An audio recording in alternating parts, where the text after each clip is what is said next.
तो श्रोताओं, शुभ प्रभात में अब समय हो चला है आज की सुर्खियों को जानने का। पर उससे पहले आइए सुनते हैं ये संदेश। क्या आप जानते हैं HIV संक्रमण का एक बड़ा कारण है इंजेक्शन के जरिए ड्रग्स लेना। अगर आप इस लत के शिकार हैं, तो आपके लिए OST यानी ओपियोइड सब्स्टिट्यूशन थेरेपी सेंटर्स में विशेष इलाज की सुविधा है। OST सेंटर्स से सलाह लेकर आप जीने की नई राह पा सकते हैं। ये centres psychiatric diseases hospital Jammu, community centre SMHS Srinagar, GMC Baramulla, GMC Anantnag और drug de-addiction centre police line Jammu में है। HIV की अधिक गुप्त और मुफ्त जानकारी के लिए नेशनल टोल फ्री नंबर 1097 पर कॉल करें। Issued in public interest by JNK AIDS control society. Social engineering एक साइबर क्राइम टेक्निक है जिसमें स्कैमर्स आपकी शेयर की हुई इंफॉर्मेशन को आपके ही खिलाफ यूज करते हैं। You are emotionally blackmailed and pressured into revealing sensitive information. Always share information on any platform sensibly and carefully. Issued in public interest by JNK Bank, आपका अपना बैंक।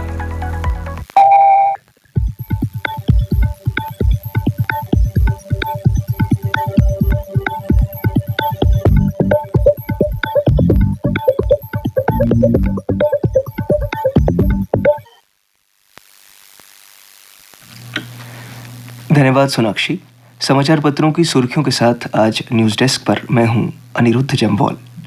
प्रधानमंत्री नरेंद्र मोदी आज नई दिल्ली में भारत मंडपम में आयोजित वीर बाल दिवस कार्यक्रम में हिस्सा लेंगे। वीर बाल दिवस श्री गुरु गोबिंद सिंह जी के पुत्रों साहिबजादा बाबा जोरावर सिंह जी और बाबा फतेह सिंह जी के शहादत दिवस के रूप में मनाया जाता है।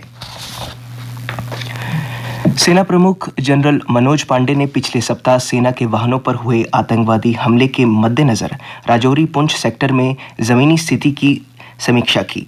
उन्हें आतंक रोधी अभियानों और सुरक्षा ग्रिड को और सशक्त बनाने के लिए किए जा रहे हीलों की भी जानकारी दी गई।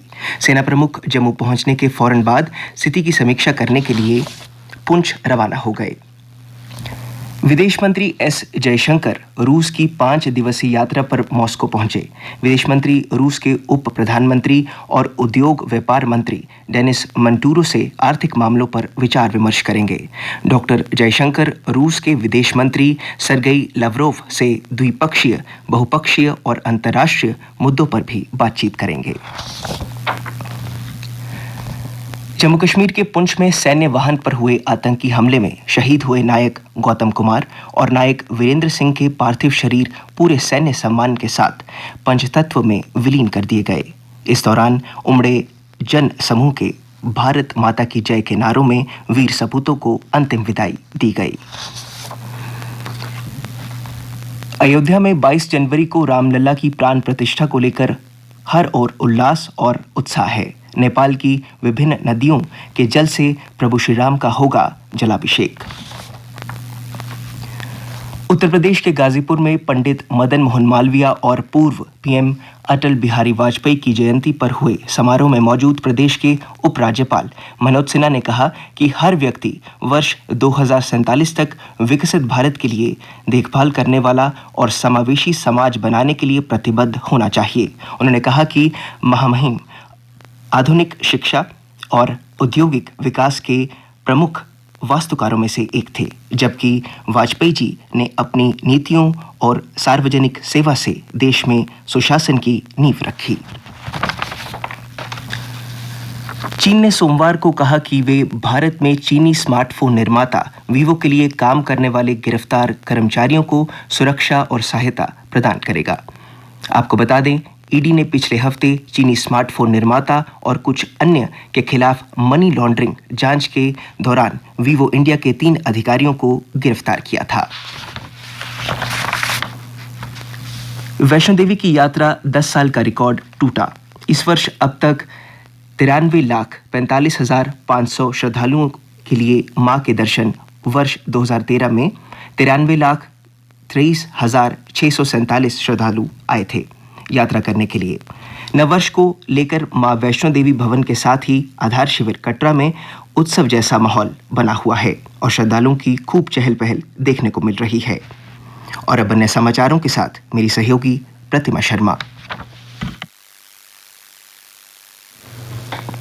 धन्यवाद अनिरुद्ध। देश में 24 घंटे में कोविड-19 के 628 नए मामले मिले हैं, जबकि एक की मौत हो गई है।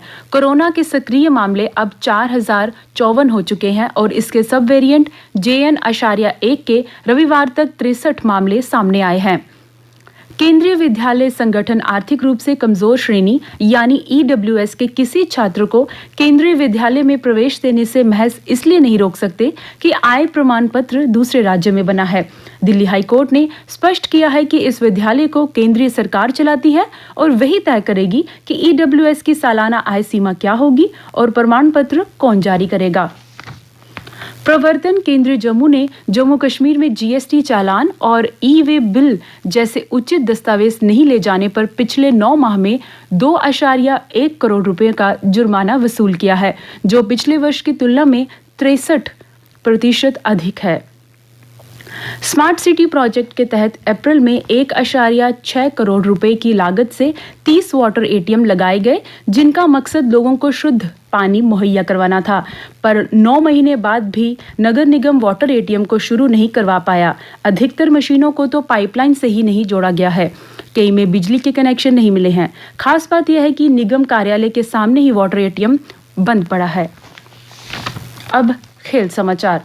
भारतीय क्रिकेट कप्तान रोहित के सामने 8 सीरीज से चले आ रहे जीत के सूखे को खत्म करने की है चुनौती। कड़ी परीक्षा सुपर स्पोर्ट्स पार्क की तेज पिच पर दक्षिण अफ्रीका के खिलाफ पहला टेस्ट होगा आज। विश्व चैंपियनशिप की कांस्य पदक विजेता मनीषा मौन और जैस्मिन लंबोरिया ने राष्ट्रीय मुक्केबाजी चैंपियनशिप के 60 किलो भार वर्ग के सेमीफाइनल में प्रवेश कर लिया है।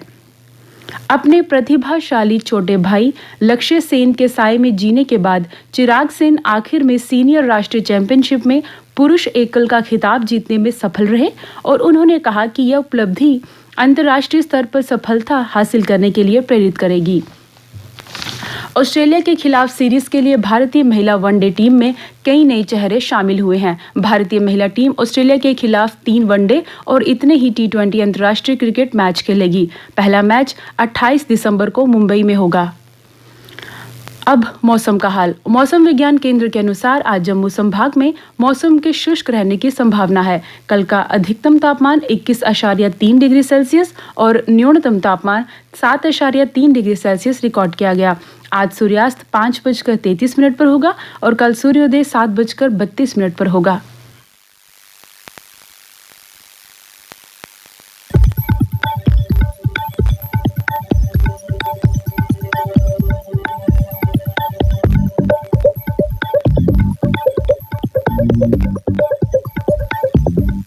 श्रोताओं, शुभ प्रभात में आज इतना ही।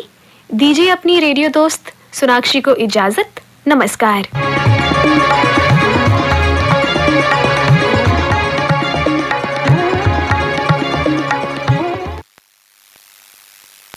श्रोताओं, आप सुन रहे थे हमारा दैनिक कार्यक्रम शुभ प्रभात। प्रस्तुति सोनाक्षी की थी और मेरे साथ न्यूज डेस्क पर थी अनिरुद्ध जम्वाल।